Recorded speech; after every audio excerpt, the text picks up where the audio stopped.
Hi, I'm Coach MK, founder of the Fitness Protection Program. I'm a run coach, not a life coach. We're never really talking about the running.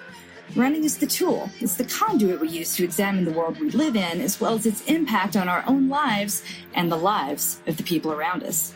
How we react to certain people and to certain stories tells us a lot about how we view ourselves. I'm committed to the thoughtful, intentional exploration of the importance of running so that no one discounts their own badassery, ever. Final note, this podcast is geared towards every runner who won't lose their home, livelihood, or health insurance if they show up to the corral with a hangover. Not that I'm encouraging you to do that, just saying. Sit back, relax, and enjoy the Fitness Protection Podcast.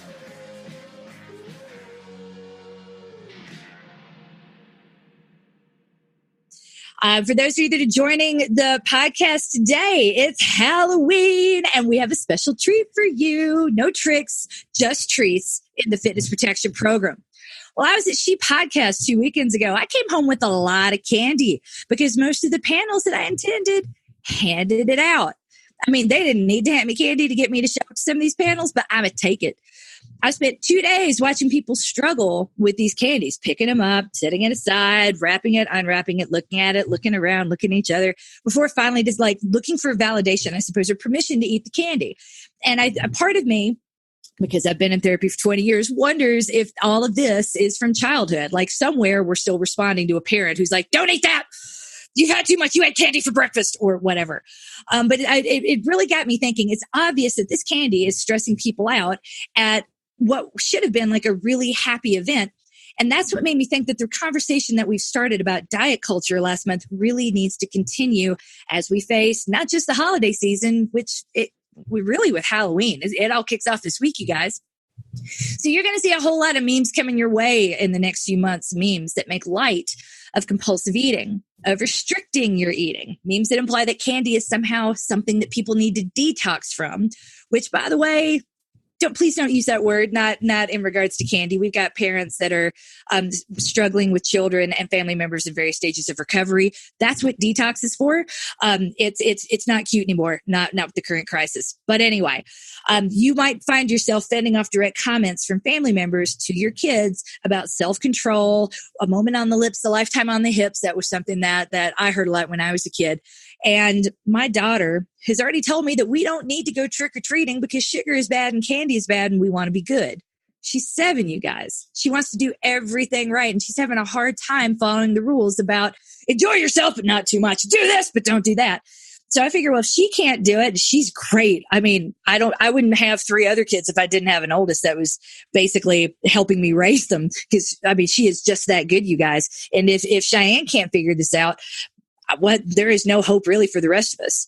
I have no doubt that the people around my child who have made her think this way about candy mean well, including me. And I also have no doubt that they can't see the harm that they're causing, including me. Many of us will be told to lighten up when we express our discomfort this holiday season. And guys, I can't do that. I'm a buzzkill. I'm no fun. We've talked about that. So I called in reinforcements. Diet culture brings fear and dysfunction to the house long before our families show up. In this series, which I'm really hoping will be an ongoing series, a therapist and an elementary school nutritionist will offer tips and tools to enlighten us so that we can, in fact, lighten up without actually setting things on fire. We can't make the world safer, but we can reclaim our time, reclaim the holidays when it's time to celebrate with food and family. I introduce to you Jummy Olawale and Dalia Kinsey. Dalia is the School Nutrition Dietitian, utilizing a background in public health and school nutrition and preventative healthcare. Jummy Olawale is a Gottman Method Therapist. I'm sure I mispronounced that. If I nailed your last name, I mispronounced the therapy that you practice. She helps couples rebuild their healthy, shame-free relationships by reframing difficult conversations. That is what the Gottman Method actually is. I'm hoping that today's roundtable discussion can help us recognize the messages we are really sending our kids so that we can lead the way in helping them develop healthy relationships with food and with us. Hello, ladies. Oh, that's an incredible intro. Wow. I'm very impressed. Thank you. Me too. I had to be worthy of you and worthy of your time, since I know that both of you have higher hourly bill rates than I do. And this is the middle of your workday being here. So least I can do is kiss your butts the prettiest way possible. Well done. Well done. So how do you want to take a minute first to introduce yourselves and tell us kind of how you came into your line of work? Sure. So I am a registered dietitian. Like you said, I work with elementary school students, but I actually work with K through 12 and pre-K as well. But I like my elementary school kids the most. So honestly, I spend the most time with them. I'm still a little afraid of teenagers. I mean, they're great and everything, but we all know how we were as adolescents. And let's face it, the little kids are less scary. So that's where I spend most of my time. I'm still like that as an adult, Dalia. Well, maybe, yeah, I just don't recognize it. I know I was a terror as a teenager, and I really mellowed out. So, yeah, it's my own issues I am projecting onto our kids now. But the reason why I moved from public health to K through 12 is I knew I could have more of an impact working with people at the stage where they were still flexible around their beliefs about food. Because kids, once they really get into their teens and their early 20s, it's hard to make changes, which is why I think it's so great that you're doing this now to help parents really shield their kids from picking up negative messaging about food. And we're going to come to that because we got some tougher questions from our clients. But before we go any further, how about you, Jimmy? Hello. Hey, ladies. So I am a therapist. You were amazing with my name, by the way. Thank you. So I'm cool with it. And I have been practicing since 2011, and I have worked with families. But now in my own private practice, I do a lot of work with couples. And I also work with people individually on issues around depression and anxiety. And I also see college students, and they are so much fun because I also think like they are still very malleable. At that stage, they are very forward leaning and very interested in, what, the ways they can rethink and reframe the conversations around anything really, whether it's their emotions or their relationships or whatnot. I still feel like they're still kind of malleable. So that's me. That is me. That's amazing. Well, that's what's kind of been funny in this line of work. My husband keeps reminding me, like, you have no idea what's going to happen or where this is going to go, and who your demographic is today isn't who your demographic might be a year from now. The largest number, like of demographic that I never would have looked at, like I have the number that I exclude. When you're setting up a Facebook advertisement, I'm like, oh, no one younger than 32 is going to want to talk to me, and no one older than like 55. We're just going to narrow that range in. My biggest growth segment, people just out of college. And I'm like, no offense, why are you here? If they're like, and they're like, I need someone who will talk to me straight and tell me when I'm being really stupid, but isn't going to judge me like my mother. And I'm like, okay, business opportunity. I got this. Okay. So I think you're right. There is something to be said that period when you realize that you're on your own and you are really malleable and you're looking for direction. I wish I could push everyone into therapy. I think it should be required. Like, hi, American citizen. Here's your visa. Here's your passport. Here's your driver's license. And here's your therapist. Yes, absolutely. Yes. I know therapy has made a huge difference in my life, and it wasn't something that everybody around me was taking advantage of. And it's crazy because in a university setting, there's always therapy available that is included essentially with your tuition. And yet when you go, it's a ghost town. Nobody's there. It's funny that I started therapy when I was in college too. And that I got really spoiled because even in the 90s, it was, even fewer, like you had to be full on crazy with the capital C to like go and have anyone know, because no one took anything seriously. Like ADHD, like, oh, you're just giving your kids speed, just give them candy instead. It's the same thing with the sugar. And I never even had to make an appointment. I could just be like, I'm having a really rough day. Can I come in? Yeah. Yeah. Now, like, I'm really hoping that nothing happens with my therapist because it is going to be really hard to replace her. Like, there are wait lists and we're not taking Yes. we're not taking insurance. It's just a lot harder now. So on one hand, I'm glad the industry's growing. On the other, it's just like, wow, get your kids in therapy now, y'all. It might take a year to get off the wait list. No, I'm kidding. It's not that bad everywhere. It gets crazy. You're right. That is a thing. That is a thing. I'm looking forward to see the stigma bump down a little bit, because even though people are more transparent about going to therapy, there's still a lot of stigma. Like, I was recently rejected for a type of insurance coverage I wanted because of a general anxiety disorder, which to me is not like, I don't self-identify as mentally ill, but they're like, yeah, you are. So I'm like, really? Is that a thing? Wow. I hope that's going to be down the road, because that seems ridiculous. And that would make people avoid the treatment that they need because they feel like they'll be labeled. So anyway, I know that's a side note, but I'm just so glad for Jummy, and goodness, I'm glad change is coming. Well, it's a genuine concern. I know I've talked to a lot of parents. I've been very open about my ADHD and the treatment and my diagnosis when I was a kid, and I didn't start taking the medication until I was a grown-up because of the stigma, and I didn't want people to take my successes away from me. Like somehow, like Adderall is the top half of my fraction that cancels everything out. Well, yeah, but you took Adderall. Kaboom! Like, what? I still did the work, y'all. What are you talking about? And I was able to do the work because I took Adderall, and I didn't sit there going at my desk all night long. I want to, when I'm really excited and have something that needs to be done. But anyway, I completely hear you. A lot of people, because it's a legit concern for parents. I don't want my kid to be labeled. I'm afraid it'll shut doors. Well, yeah, that's real. It's all real. Just let us validate you here, but help is still available. And I hope in spite of that, if we all get into therapy, then that system will have to change for many of us. But before we go any further, we need to know your position on something that really is, I think it's the most divisive issue before us today. Candy corn. Yes or no? Yes, 100%. And I don't know how did this even become a debate? Yes. Oh, Lord. And you, Jummy? 100%. Yes. Let's eat candy corn. How divisive.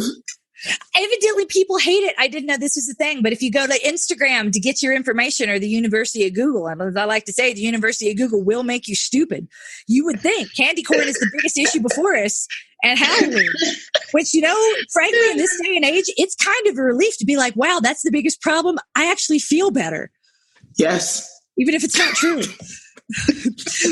I have been seeing that go around, and I heard it on a couple of different shows, and some hosts that hate candy corn, they really, really are having fun with it. But I've always loved it. And people who are on the fence, they need to give it a try. It's delicious. Right? They need to eat their actual earwax before trying to compare the two. I don't think they have. But I'm betting there's no nutritional value there either. Yeah, I don't think earwax. I haven't really looked to see if anyone's analyzed it, but yeah, I'm guessing no, it's not nutritious. Well, don't tell me. Don't ruin it for me if it wins, because I like to believe that boogers have protein in them, because I can't get my kids to stop eating theirs. And I'm a really terrible parent, and these are the lies I tell myself to go to sleep at night. At least it's not candy. If it's working for you, girl. Yeah, you can count boogers instead of sheep, whatever. Stay in your bed. It's fine. It's fine. It's fine. We'll all live. So, pivoting a little bit, have either of you heard about health at every size? Would you mind talking a little bit, speaking to it? What does it mean? And what does it mean to you? I know, Jimmy, this might not be the first thing that comes in at your practice, but food has to come in somewhere with couples and shame and therapy. Like, shame's around everything, and it starts when we're kids, right? Yes, I mean, food is a thing for all of us. I can speak about myself, not just for the people that come in therapy with me, but it's a thing that I deal with. And I've dealt with pretty much not all of my life. It started when I moved to the West, when I moved to England. I didn't have an awareness of my body, what I ate, or any of that stuff when I was in Nigeria. But when I came to England, that was when I knew that was a thing. Like, there was this hyper focus on your body and hyper focus on food. And yes, it shows up in my office all the time around guilt and shame and the things we tell ourselves. So yeah, It's sad what is going on in our culture right now about this. Yeah. For me, health at every size is the only approach that healthcare professionals should be taking right now when it comes to talking about the body and how nutrition influences the body. But it definitely hasn't been adopted by everyone. So basically, the tenets of health at every size is that health can be accessible to you whether or not you're in a larger body. And the way people have demonized fatness, you would think that if you are fat, you cannot be healthy. You cannot possibly be respecting your body. You are in crisis. Obesity is an epidemic, and it's very scary. But the truth of the matter is, a lot of the research shows that we have assumed there is a cause and effect relationship between fat and poor health when there is a correlation, and that is all. And so the difference between correlation and causation is it's essentially like saying people with yellow teeth get lung cancer. Maybe it's smoking that increases your risk of lung cancer. You can have discolored teeth for a variety of reasons, and some of those reasons don't have any impact on your health. So being sedentary, not eating a variety of foods that support your body, yes, those things can have negative health consequences, but being fat is not the issue. We're focusing on one characteristic that isn't the actual problem. And so we're actually ruining the health. Let me not say ruining, that's a little dramatic. I don't think it's dramatic. Yeah, that's true. Because there's a lot of damage that shame does to your body and to your health outcomes. So if you make somebody feel bad about being fat, you are hurting them always. Even if your intention was to help them, you are hurting them. And a lot of these poor health outcomes that we see are a result of living with the shame of being in a larger body, not the larger body. Yep. Oh, yes. I love that. See why I brought them, guys. I was like, thank you for talking to me. I'm so glad you didn't run away when I was like, will you please be on my podcast? Please put your sugar on top. Oh my God. Whoa. Amazing. So if you might have heard earlier, well, Dalia, you said that, the yellow teeth and the correlation with lung cancer. All I can think about is when my certain family members would be shaming my kids we're like, you don't need more of this. Put this aside.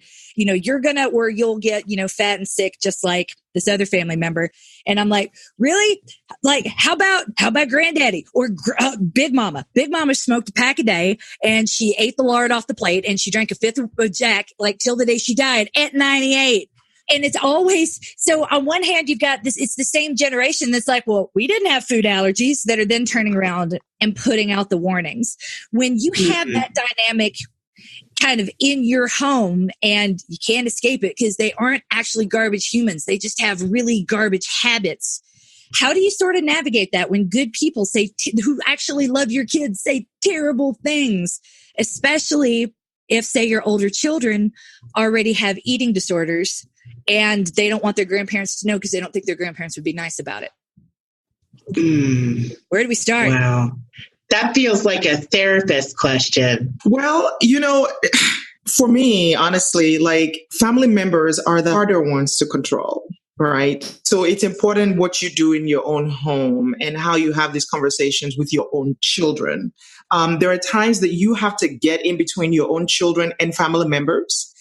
There's a time for that where you have those conversations right there and then. And there's a time where you just don't. It really depends on your personality, on your family dynamics, because, you can't always say to people, you need to confront it right there and then. Some family members, some family cultures just do not work like that. I think where the most important conversation really needs to happen is in your home with your own children and having those conversations around about not shaming them and that food is good. And, one time I remember at work, they brought a lot of donuts to the office, and the lady that was across from me, what she does is she works with people that have disordered eating issues. And I remember looking at the donut and saying, oh my gosh, and here is this donut. Oh my gosh, I don't want to eat this. And she looked at me, she's like, what's wrong? I'm like, the donut. She's like, there's nothing wrong with a donut. I'm like, but it's like, never say that. The donut is not bad. It's food. The donut doesn't have legs. Bum rush itself into your mouth, right? Like, it's just food and you're the one giving that food to and you're calling it bad. And as soon as you call it bad, it becomes something that is much more attractive to you than anything else. Food is food. Let them eat. Yes. I like that. Absolutely. We are giving the food that power. And when you restrict something, it does become more and more appealing. I like that you explained that it depends on your family and whether or not that confrontation is something that would be appropriate to take on in the moment. And that what you do at home really has a lot of power. True children are influenced by everything around them because they're little sponges, but they really look to their parents to be the final authority, but they don't have the ability to question things and think critically like adults do. Not that we do it all the time, but you will have to be the one who puts the flag up for them. Hey, you heard this earlier today. We're going to give that some more attention. And I want to clarify to you what the truth of the matter is from your parent, the person you trust the most in the world, from their perspective, so that you can have your say and your influence on what your children are taking away, because you are the guardian. Sometimes you really do have to set boundaries. I mean, if you haven't been to therapy, you're going to need it to learn that boundary. Yes, because I still am not awesome at it. And it feels so awkward because especially women, you are raised to be agreeable, and calling somebody on their foolishness is so uncomfortable and it's not agreeable. So it can feel like torture to have to tell somebody you love, you just said something inappropriate and you're hurting my child and I won't stand for it. You maybe wouldn't say it that way, but just setting that boundary, it's tough. But therapy, that's all I can say. #therapy. I can't tell you how long it took for me being in therapy with my kids to turn around and be able to look to my parents, because I remembered how I felt when I was a kid and things would happen and my parents wouldn't speak up for me.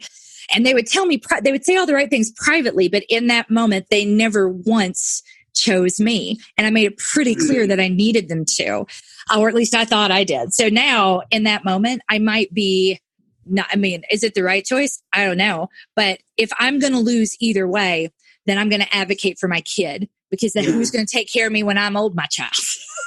My parents will be here. So for me, but it still took a while to find the language. And I mean, I'm a loudmouth, outspoken person, but I don't I'm not like a loose cannon that gets real excited to shoot people, and I'm going to get them in the feelings. Watch this. I kind of do it, but in a positive way in my podcast, The Morning Mantra. The one today was kind of off the hook, where I'm giving people shady bitch lessons. I'm like, here's how I don't understand. I know you don't, bless your heart. So I just sort of teach them how to navigate these moments that have taken me a long time with therapy to be able to say to someone who's actively hurting my feelings or the feelings of my child.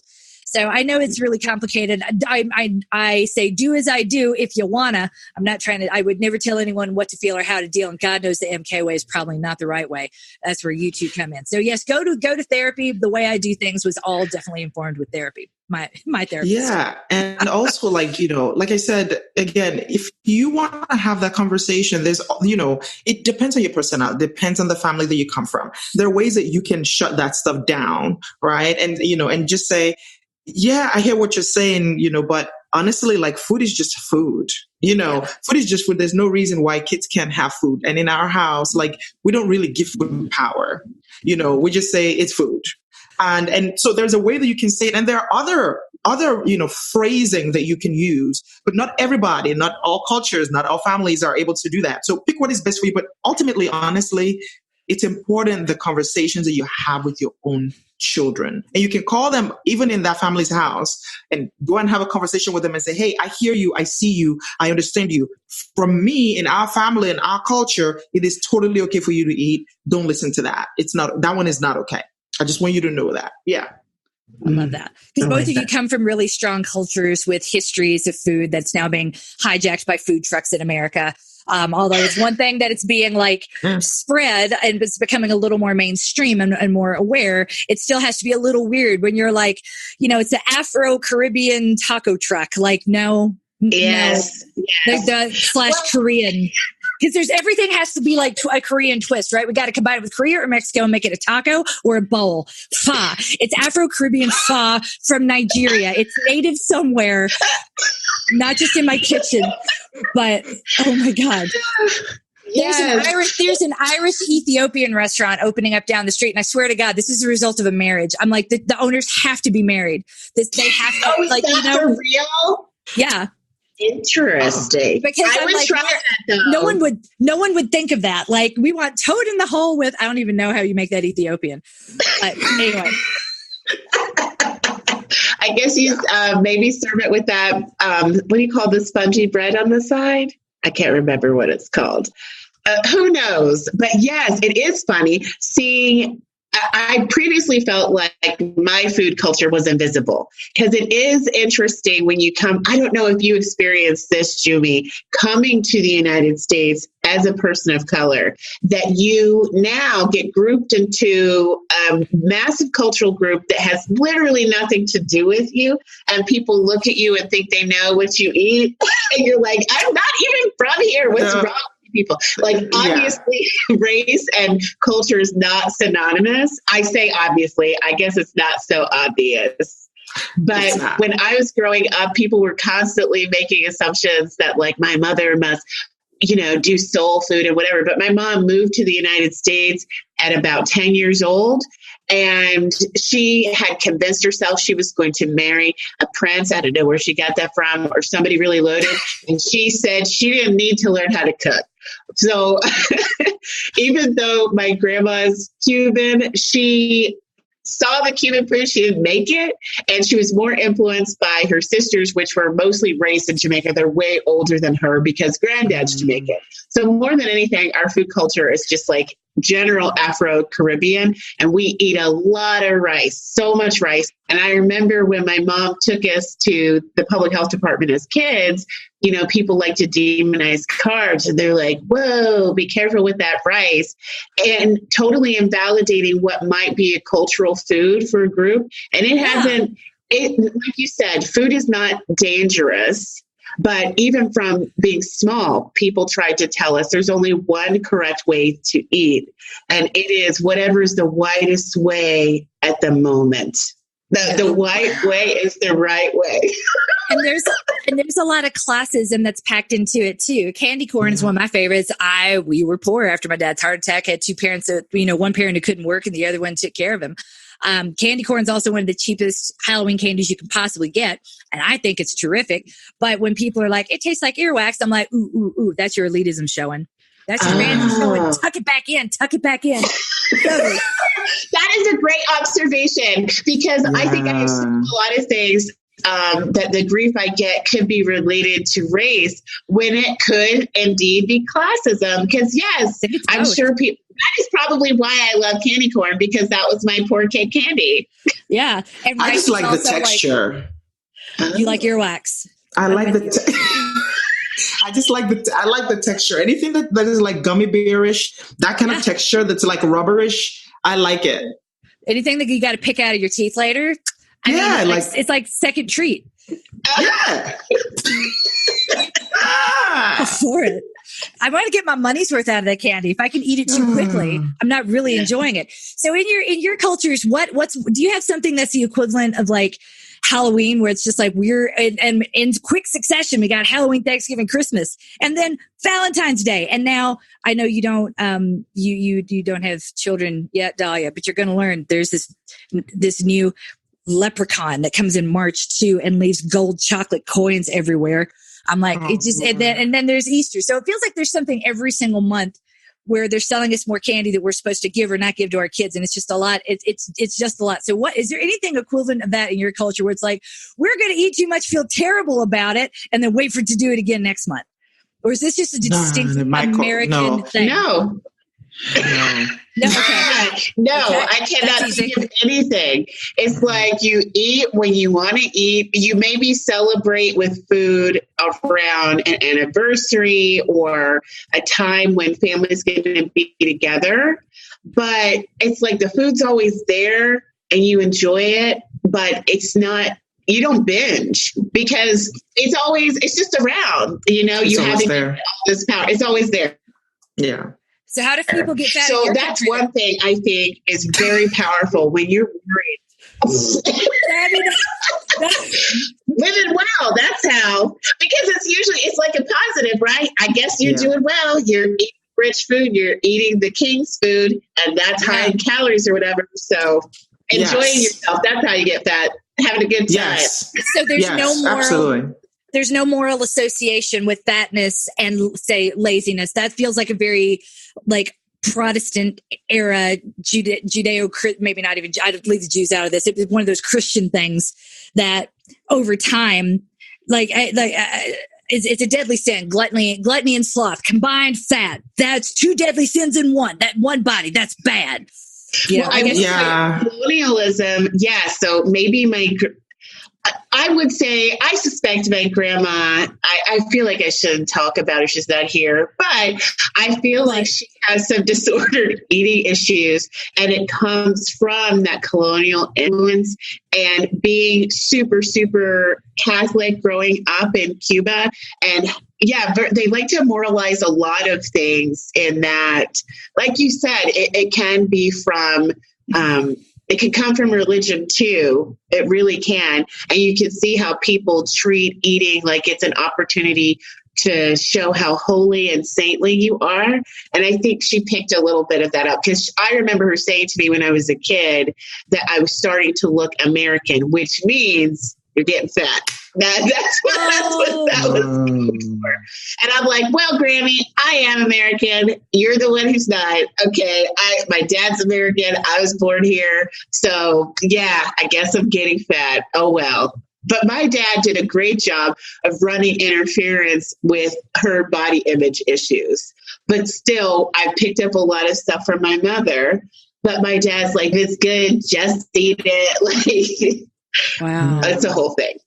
Well, so Jimmy, where would you start there? I mean, how do you help your clients recognize shame in general? Because it's so steeped in our culture. And I think it has a lot to do with the colonialism, which for those of you that aren't familiar with the word, what we're talking about is that Christian influence that pervades everything, even when you're not Christian. So diet culture and colonialism, the looking down on rice, like rice is really bad and has nutritional value. It's also one of the cheaper foods out there. So, the reasons why a person might eat it might not have to do with like they are really stupid about nutrition and they don't know that they're not eating nutritious food. So the assumptions we make are all kind of deeply packed around classism, elitism, and can be traced back to colonialism. So that's kind of and what kind of kept power for so long in this culture was we had a whole bunch of people that said, I would rather die at sea than join the Church of England.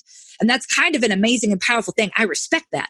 But all of that has now, all of their habits still kind of are absolutely visible in our culture today. And theirs, if you remember, Sinners in the Hands of an Angry God, that the reason that we have to read that is because that was the introduction of shame as a deterrent in a culture of 13 fractured colonies that had to come up with a way of governing to stay together when none of them could sit in the same church to agree on God. So to that end, the one thing that bound them together was shame and how to use shame to keep people in line. So we're so familiar with it, we might not be aware of it. I have to say all the time, should is a shame word. It's shaming to live in the should. So where should we start, Jimmy?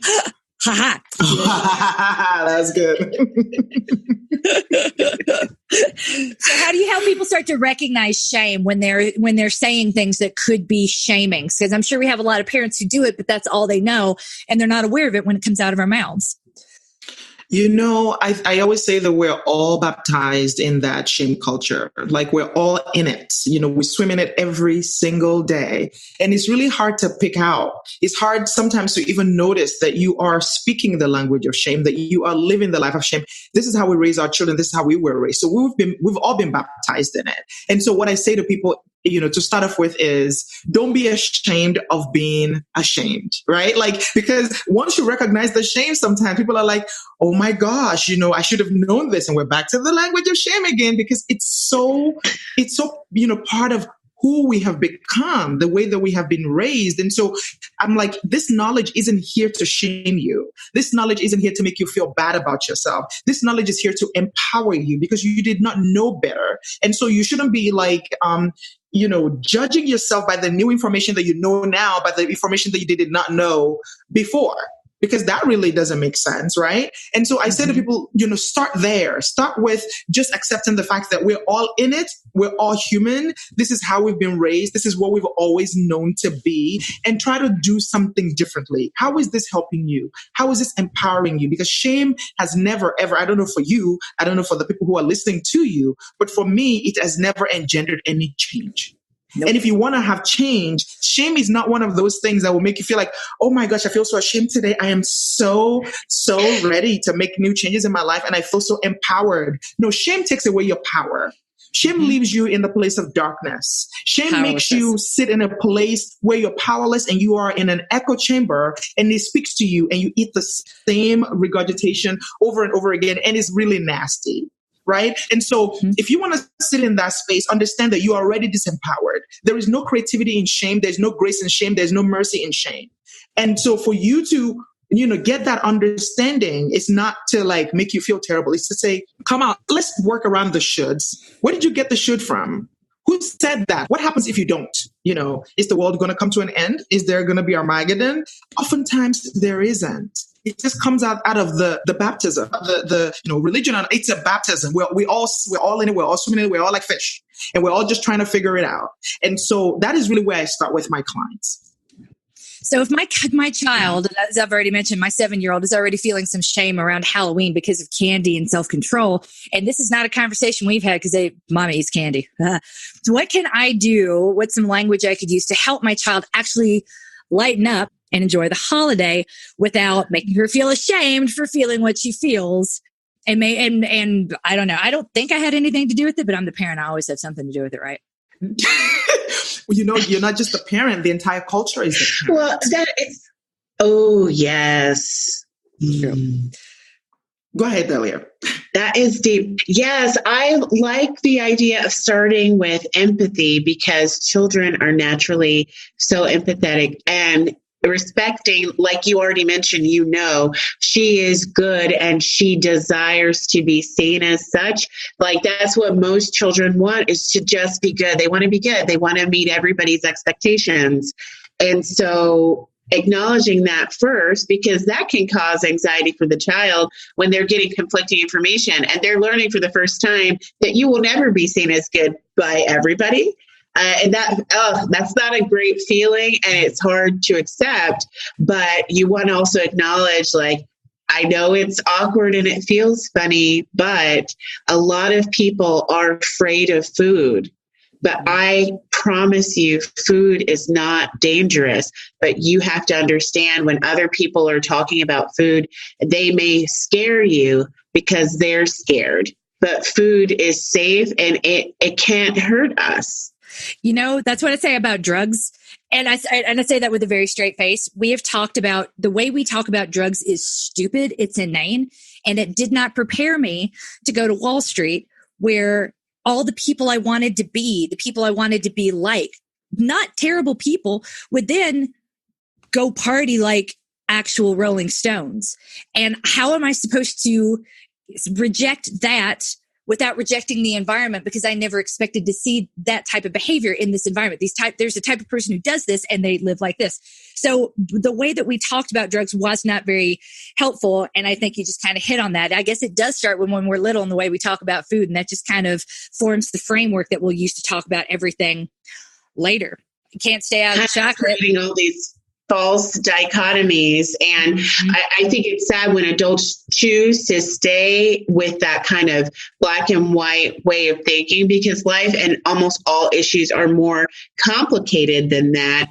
And sometimes we try and shield our children from how complex life can really be, but that's not helpful. You can tell a child something before they're ready to fully understand it. You'll see they'll try and take it in, and maybe they will have trouble with the complexity, but it may become clearer as they move through life, and they'll be able to go back to that conversation that they had with you, and maybe some instance will make it clear and that information will be useful to them. Like, don't try and shield them from the fact that life is complicated. You can still enjoy the simplicity of being young and trying to be stress-free. But the truth of the matter is they're already stressed out because life is stressful. Like sometimes they will shield you from that and just be seen laughing and being playful all the time because they've already learned that that's what you want from them. It's just to see them happy all the time, whether or not they are. So I just say, break as transparent as possible with them and say a lot of adults are going to say this stuff about food, but honey, it's just because they're scared. And it's not true. There's a great resource, Ellen Satter, I think is how you pronounce her name. She has done decades of research about becoming a competent eater and teaching children to be competent eaters. The adult's responsibility is to determine what's available. You do that by what you purchase and what you put out in the house. It is not your responsibility to determine the quantity that children eat or the frequency, because their body can decide that for them. And you'll find that if there's candy out in your house all the time and you eat it when you feel like it, you don't say negative things about it, the kids, after a while, will start to ignore it. And every now and then, when they feel like a piece of candy, they'll eat it. But they're not going to sit there and binge. The kids that binge on candy have had candy restricted. And I know I did this when I would get out from where my mother could see me. I would eat candy corn until I vomited. But I was thinking, when am I going to get it again? This is a treat. This is a secret pleasure. And I would just go bananas until I'd gone so far beyond when my body said to stop, because I was in my head because of the restriction that an adult had imposed. I mean, I love what you just said, Dalia, because again, that is right there. That's what shame looks like. That right there, what you just described is what shame looks like, is the fact that I can't have this thing. And so I know the people in my life that are going to complain. And when I have access to it, I go bananas. I just keep eating it until I feel sick. And it's no longer about what my body needs anymore. It's about the fact that let me quickly just shove as much in my mouth as possible before I go and, face the world again. And I think that ultimately, a lot of us as adults struggle with this. I know that this is the personal struggle that I have. I'm recovering, right? I'm not recovered. And I think that ultimately it's about us. It's about the way that we present ourselves to our children and the world. If we don't know the language for ourselves, when those ideas, the guilt and the shame, the languages that we've heard over time complain in our heads, if we don't know how to talk back to that voice, it's going to be hard for us to talk to our children about it because they don't know any better. I mean, I know all of these things. I have said them to my children. No, this is bad. That is terrible. And I am recovering myself. And so until we are ourselves able to learn this and start working through this, it's just going to be harder for us to be able to help our children because that voice in our head, that stuff is strong and it is real. It is strong and it is real. So yeah, I love what you just said there. I think it's important for parents too to give up the idea of being perfect parents. That's not a thing. You're human. You can't be a perfect parent. You can just do your best. And don't feel bad if you have said things that you later regret and you're afraid it's hurt your child. All you do is give them the tools to keep growing as a person, even when they don't live with you anymore. And I think that a lot of adult children will look back and say, maybe this or that thing that my parent did wasn't ideal, or they were doing the best they could with what they knew at the time. Like, that's what I think we can realistically hope our kids will say when they grow up is that, hey, they did the best they could. And there's so many things they did so well. And for this other stuff, here I go to therapy. Yeah. Well, no, that it took me 10 years in therapy to get to that point where I wasn't angry anymore, where I could be like, wow, Mom, your life sucked. That's like the things you had to do to get through. I won't have to do, and I would hate me too if I was in your shoes. Like, you want better for your kids. What do you do when they get it and your life still sucks? It took a long time for me to have that true type of grace that I could extend backwards, but that still doesn't mean that we're going to extend that and how to erect the boundary. Just because I feel grace and sympathy and empathy and love now, I still have to extend that boundary around my children to make sure that none of that trauma comes this way. So they get all the love and none of the shit, really. And to your point where you were talking, where you're talking about speaking to the voice in their head, that's why I have a second podcast, the micro podcast, the Morning Mantra, where I program my voice as a counter to that voice in your head. Like, shut up, eat it. That's my Halloween mantra. that I'm going to be recording in the next day or two, Shut Up, Eat It, where we talk to the voice that makes you feel bad, because I get it. A lot of this can't stop thinking about the chocolate when it's in the house. And that's another meme too, about it's here, it's downstairs. The look on my face when I'm helping my kid look for the Halloween candy that I ate last night. Definitely not the candy corns. They're usually talking about chocolate. Elitist bitches. But so if it's there and we want to eat it, and it's tempting, and it's to the point that it is a cultural joke, which is how you know it's actually covering up a much larger problem, and that's exactly what you described. How do I sort of talk myself out of those moments, or kind of go with it? To me, I mean, my solution, again, is probably not the correct one, where I'm like, shut up, eat it. How would you alter that mantra to speak to the voice in your head that's like, there's chocolate downstairs and you don't need to touch it? Well, who's saying there's chocolate downstairs and you don't need to touch it? Because again, it's back to the programming, is right. So for me, whether it's chocolate or whatever new thing that we're fearing these days that shows up in my office, I challenge that conversation with myself. Like, where is this coming from? Is this a voice of shame? I would just, do you feel like eating chocolate? I feel like eating chocolate. Am I hungry? Yeah, I am hungry. What are the options that I have in the house? Well, I could eat rice and I could eat bread, but really what I just really want is chocolate. Okay, then go and eat the chocolate. And I eat the chocolate.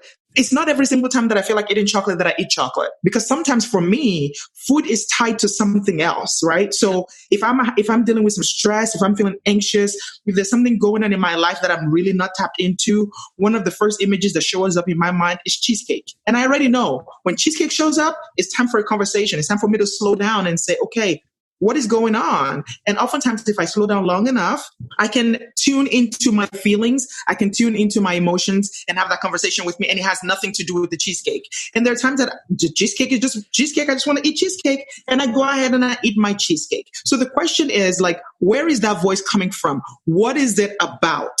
Who is putting that in your head that you shouldn't have your chocolate? Go and eat your chocolate. It's just sometimes like your body wants sugar. Sometimes your body needs it.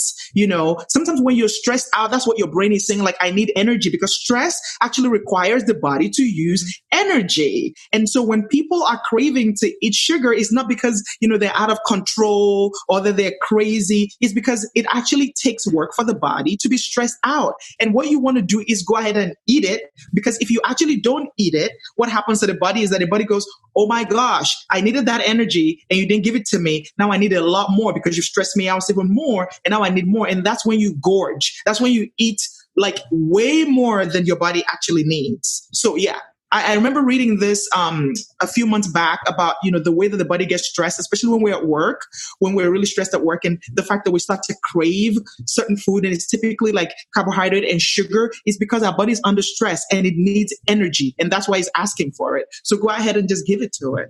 Love that. Yeah, that's absolutely true. And it's crazy that you can add to it by ruminating over things because you haven't questioned, where's this thought coming from? And question, is it true? What will happen if you eat it? What do you think is really going to happen? And then just follow that. Keep questioning it until you get to what is underlying that. But it's hard to eat freely, if not impossible, if you are still fat phobic. Because if you are terrified of being fat, because it is true, if you are afraid that you're going to lose your status, you're going to lose access to love, and your life is going to fall apart, and everyone's going to look down at you because you gained 10 pounds, you'll never be able to get comfortable eating that candy at Halloween. You won't be able to feel safe around food because you're terrified of fatness. And that is a bigger issue to try and unpack. I would say when you're trying to do something in the moment and you're craving that food, the mantra is, my body is wise. I trust my body. And try and tune into what your body wants. And if it wants that candy, go ahead and eat it. But you're still going to have all this psychological feedback if you're fat phobic. And I want my clients to know and to remember too, that like when I say you're coached, you're loved, you're winning at life, what I'm giving you is the unconditional love I heard about, but never truly felt. And I extend it absolutely everywhere I go. So as long as you're in my purview, I really don't care what size you are. I've never asked what weight you are or how big you are. At worst, I've been like, hey, do you need a shirt size larger than what I offer in the store? Let me know so I can get it in there, or push them to add more sizes. Oh, come on, Threadless, work with me. And take a look at my family photos and look at my husband. That man is loved and always has been and always will be. And if you ever doubt it, take a look at our family and remember, it is possible to love you. It's possible to be healthy at every size, and you are deserving of love at every size as well. We'll be here to remind you of that on an ongoing basis. So, yay. 2 more questions from the audience before we've been talking for a while. I do want to keep you ladies all day, but I want to be respectful of your time as well. Like I said, your bill rates are higher than like being a member of our programs for a year. So I've got one parent wants to know the extra sugar tends to make my kids' normal behavior issues off the charts worse. How do their bodies process the sugar roller coaster? I will say that if your child has an undiagnosed medical condition that could be influenced by shifts in blood sugar, that maybe you could be observing something. But in general, in the general healthy population, there is no evidence that sugar changes behavior. So it is different. Like if you have diabetes, you will see when somebody's blood sugar plummets, their mood may drastically change. But if you don't have difficulty managing your blood sugar, it's normal for there to be ebbs and flow in your blood sugar, and you shouldn't see a dramatic change in behavior. So I would rule out that there is an underlying health condition, but then I would also question whether or not you could be projecting your beliefs about sugar being dangerous. Just question it, because there could be multiple things going on here. Sometimes if the brain expects to see something, it will see it, whether or not it is there. The brain loves a story, so it will create an explanation for things you observe. If your child's behavior changed for some other reason, you may relate it to the sugar because you already have that belief there. I know when I was growing up, there was we were told that I had an allergy to milk, and I went through this period where I just kept getting all of these ear infections over and over. I had tubes in my ears 5 times. I grow up, have a baby, he starts having ear infections. I take him to the doctor and I'm like, well, maybe he has a milk allergy like I do. And they were like, there's no such thing as a milk allergy. I'm like, wait, what?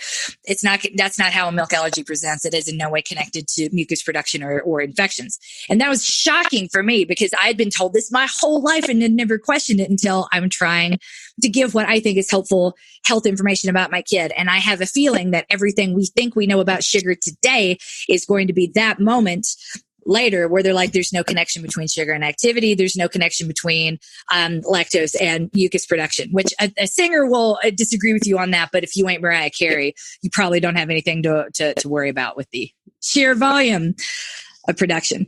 So the next question, I don't seem to be able to pass the candy without snagging some or to only eat one at a time. I get that. I want 2 in my mouth. That's why I got 2 cheeks. This feels like a lack of control on my part.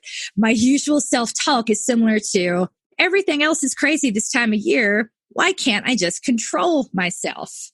I would argue that you don't need to be controlled. And that thought in itself is problematic, and that you're not trusting your body. So I understand that it feels like an issue, and it is an issue, but the issue isn't what you think.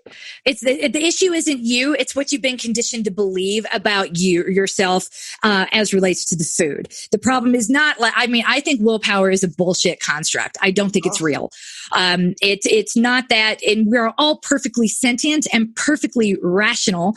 If a person is making a decision that you don't understand, you probably don't understand the options they think are available to them or the consequences that they will have to deal with because their reality is a little different from yours.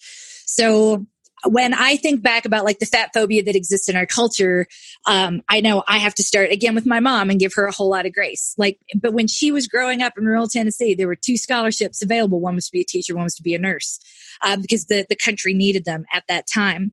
And there was only one Ruth Bader Ginsburg coming out of that generation, right? There would be 1, maybe 2 unicorns that would go on to break the glass ceiling. Everybody else, if you're making a big bet about being a unicorn, because they just didn't happen back there. They were incredibly rare. So if you weren't going to be able to hang your hat on your career, you had to hang it somewhere else to try to get the best husband possible, preferably one who doesn't beat you and make your life totally miserable. And chances of that seemed to be higher. You needed to be as pleasant in your appearance as possible. And even though you can make the argument, maybe, well, a fat person can cook real well, they might also have slimmer pickings. So I could absolutely see the argument for all the conditioning that would still be coming down our way to maintain a good size as relates to a very narrow set of values that may or may not be a physical my body may not be a physical representation of anything other than, yay, I woke up and decided to conform to society standards by covering my crotch before leaving the house this morning. Yay for me, and you're welcome. Judy's like, where do I go with that?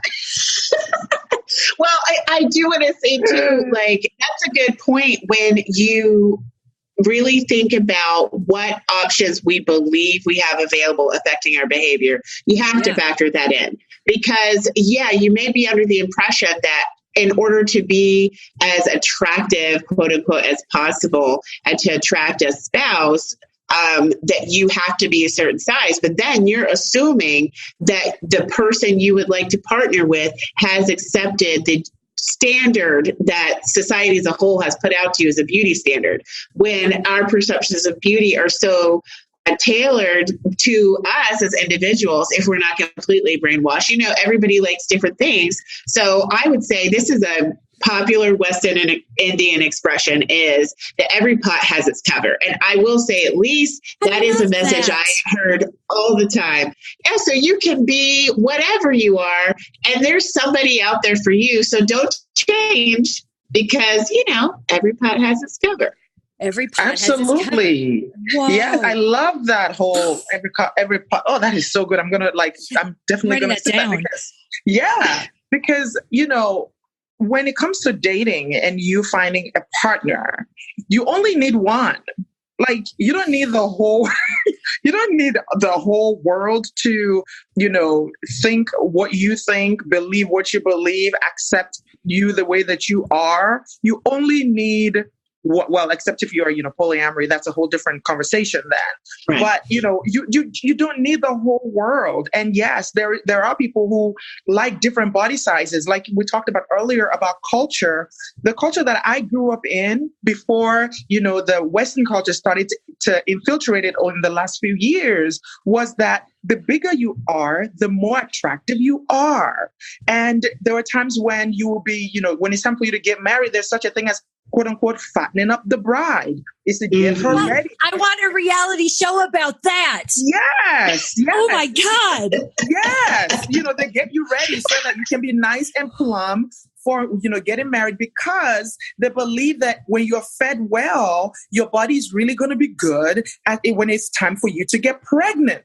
And there really is something to be said about that, right? And so, back then, the people who were, back home, the people who were slimmer did not want to be slim. They would, drink raw egg. They would drink, really high, very rich milk, not the skimmed milk, the whole creamy milk. They would add stuff to their food that will make it very, very rich so that they can put on weight. So when I was growing up, what I wanted to be was bigger, not smaller, right? I remember when I would have a shower and I'd be like, oh, I can't wait for my hips to get bigger. Like, everything was about things getting bigger.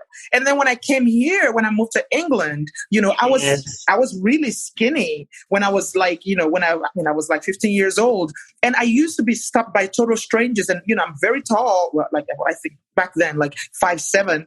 And I would be, sort of stopped by strangers, and they would tell me, you need to be a model. Your body, wow, you are so skinny. You need to be a model. And I used to get upset because I didn't want to be called skinny. I think you need to be a model, but like, yes. Isn't that funny? Yeah. I think you're gorgeous. When you came bounding that over to me shows after my how talk, arbitrary our beliefs about what is a good body and what is a bad body. Absolutely. But now as the system is changing with, movies and stuff like that, now people are going to look at you and just say, oh my gosh, you're fat now. They're not trying to make an observation. They're saying it in a way that is derogatory. They're trying to make you feel bad about your body. So now everybody is on a diet. Now everybody's wanting to be. That is so funny. Yeah. And I just want for people everywhere, whatever culture you're being raised in, to be able to embrace the idea of your body being neutral. Like if you are skinny and you're in a country where you're supposed to be fat, you shouldn't feel that either. It's like whatever body you're in, all bodies are good bodies, and your body is neutral. It isn't good or bad. Well, I guess I just said it was good, but anyway, you know what I mean? There shouldn't be so much meaning attached to it. It's funny because it is so true that it depends on where you are, whether being thick or thin is a good thing or bad thing. Because growing up, I was constantly told that they're like, what happened to your butt? No, they couldn't shut up about it. I wore like a size 0 when I was a teenager. What happened to your butt? What happened to your, I didn't have a defined waist, and I kept waiting, like, when am I going to get filled out? When am I going to get thick? Where are the boobs? When are the boobs coming? The boobs never made an appearance. And I finally got to the point that I realized, depending on who I'm around, people think me being skinny is a good thing, because I would have the same thing. People would be like, oh, are you a model? I'm like, no, I'm just underweight. I don't know where this butt is. I don't know where these boobs are. They're not coming. But now I can see that wasn't awesome either. It's weird when you're in the United States, but you're part of a cultural group that isn't the majority, because when you go home, you're told that you're too skinny and you've got you need some curves. And then when you leave the house, everybody's like, oh, you look great. And now in contrast, now everybody or the general rule is like, Dalia's a fat dietitian. Whereas now other family members think I finally look normal and that maybe I overcorrected just a little bit. But they don't think, they're not worried about me like other people are worried. Yeah. Do you identify as fat? I do.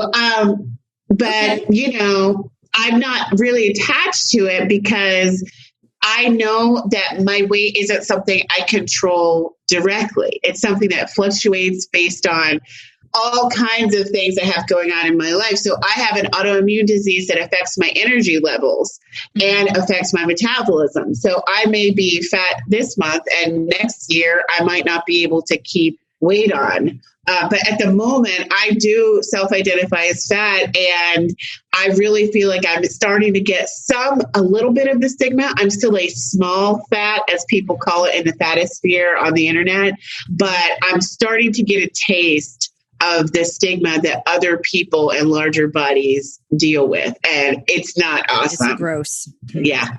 Yeah, it is gross. Oh my God. Well, this was fun. Oh my gosh. So the most important thing to remember, guys, is that where kids earn the worst eating habits, it's probably their friends' parents' fault, not yours. But just to be sure, we still need to look inward before we project outward. Remember that some of the rules that were put on us were by people who had our best interest in mind. The world has changed a lot, but it hasn't changed quite enough. Women have more options. Now you can get a good job. You don't have to be the valedictorian of every class you're in order to proceed or get a good job that would provide good income separate from a man. My mother couldn't get a bank loan. I mean, most women couldn't get credit cards. Most unmarried women couldn't get credit cards till 1983. Right? It's crazy. That's 5 years after I was born. So in my lifetime, this was still a very real dynamic. And so whatever was hoisted on you to a certain degree was real. Give them a little bit of grace, work it out with the therapy, talk about how complicated this is.